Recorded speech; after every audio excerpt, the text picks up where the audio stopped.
When she looks back at her childhood growing up in a small Greenland community, to her life now, as Canada's first tenured Inuit professor, Karla Jessen Williamson still feels a sense of disbelief.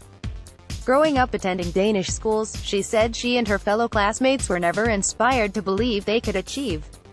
Now, she is one of the very few Inuit professors working in academia. As an assistant professor in education at the University of Saskatchewan, it's still a dream world, but being able to make things happen, she said, of her work in producing publications or being asked to speak at forums from the United Nations to an upcoming G7 summit, it's like, what an honor. But look at my gray hair, she said with a laugh.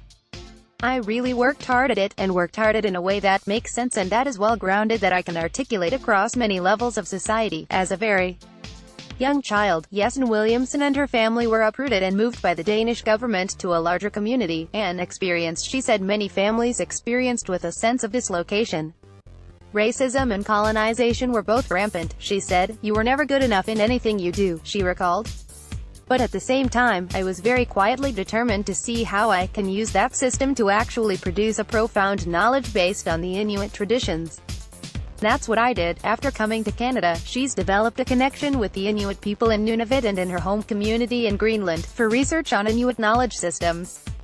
Karla Jessen Williamson Center, along with her sister and her cousin, are now part of a commission examining full sovereignty for Greenland, which has historically been a colonial subject of Denmark. She described it amazing to go from having her family forcibly relocated by the Danish government several years ago, to seeing Greenland become a nation in its own right. Submitted photo. While she speaks Danish and English, it's the Greenlandic native language that has kept her rooted and connected to these communities, and it's that language connection she said she can never lose. Without that, I would never be welcome back home. I would never welcomed by the Inuit here in Canada. Eyes on the Arctic now. Her daughter and grandchildren live in Iqaluit, Nunavut, another tie to the Arctic that she describes as the best part of the world. The Arctic is incredibly exciting for those of us that are from there, and are also living there, she said. Globally, eyes are on the Arctic as the canary in the coal mine for climate change and also as a potential source for oil and gas extraction, she noted. As human beings, we have real responsibilities to prevent disasters that are happening, she said.